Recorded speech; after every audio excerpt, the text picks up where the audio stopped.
My top 10 pet peeves.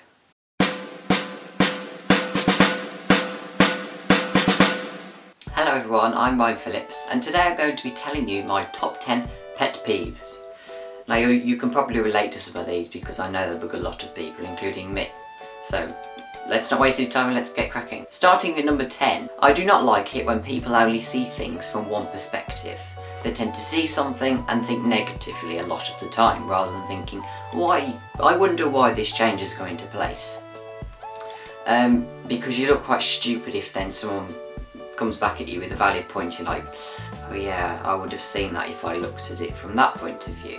Number 9, those that do not hold doors open. Now I don't mean like, oh, it's like an awkward stage where there's about 2 meters between the person closing the door and you're just about to walk through. No, I mean like there's literally someone in front of you and they only push the door open and let go.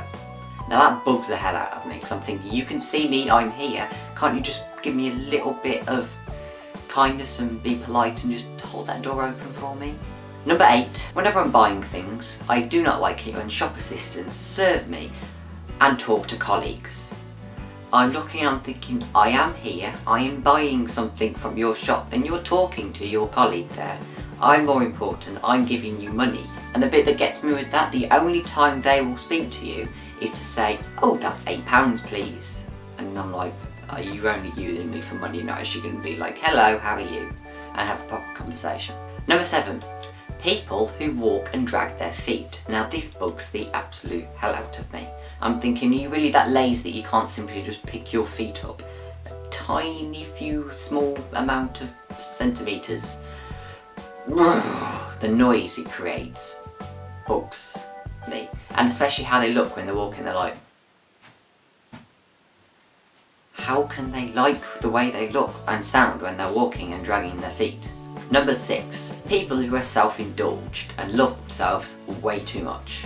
Now, spanning on from that, when people ask me a question or anyone a question, so like, oh, how are you? Or what did you do last night? When the only point they're asking that question is so you in turn can ask them so that they can give their answer. So it could be like, oh, what did you get up tonight? And I say, oh, nothing much, I watched a bit of TV. Then of course, being courteous, I'll say, oh, what did you do last night? Oh, I did this, it was fantastic. And then you just go on, and then you start thinking, wait a minute, it sounds like you only wanted to ask me that just so I could ask you, just so you could boast about this fantastic thing that you did. Number 5, now I see this a lot when I'm travelling to college, people who spit on the floor. It is really unhygienic, and I think, why? What is the point of it? If you really need to wash your mouth out, use some water, or at least spit in the bin, or in a toilet, or a sink. That is so good.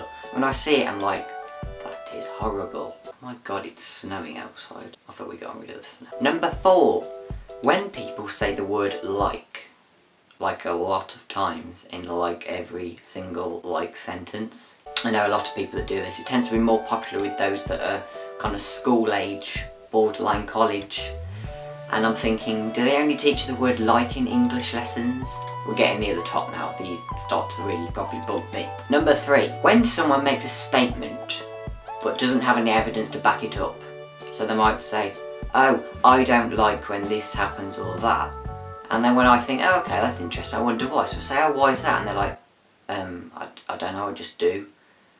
That bugs me because I'm like, why would you say something that sometimes could be quite controversial? And I understand people have their viewpoints and their opinions, but yet they have nothing to back it up. So like especially with changes, people don't like change. So when they have a negative point about it, they'll say it, but they will never have anything to back it up.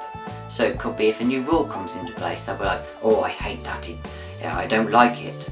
But when you query and say, oh, why is that? They're like, oh, I don't know. And especially insults as well, that's quite interesting. When someone insults you, and it's about something that you do, and you say, oh, when do I do that, or what do I do, then they're like, I don't know, stop it.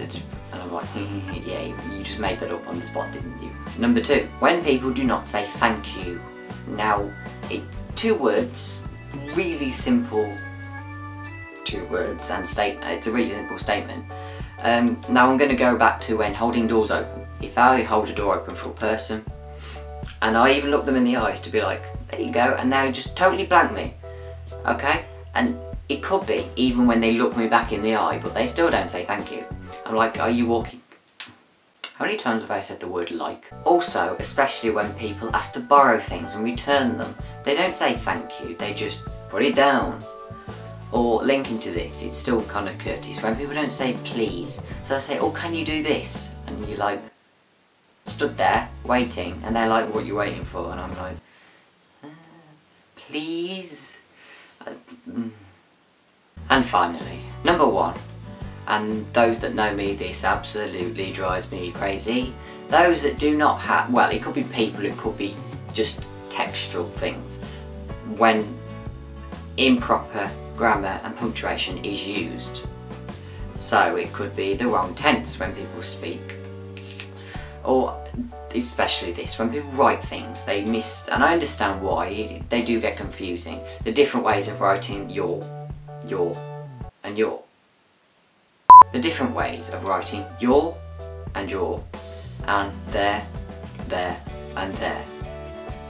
Also, when people use apostrophes, they don't use them properly, and they just shove up an apostrophe wherever they like without thinking, oh, where it's meant to go. And whenever people do tell me that, or I notice it and they think, oh, where should I use it then? And I always say, well, this is a little bit of an English lesson here as well. An apostrophe is used to show ownership, so for example, Jack's coat, or to show that there are letters missing, so for example, it's, rather than writing it is. And I think they're the only two. Pause there. And also sometimes to indicate unusual words, for example, dot your T's. No, it's wrong. For example, dot your I's and cross your T's. It still bugs me. So, thank you very much for watching. I hope you can relate to at least one of those pet peeves that I have. Let me know below if you have any pet peeves and what they are. Thank you very much for watching, and please give this video a like, and goodbye.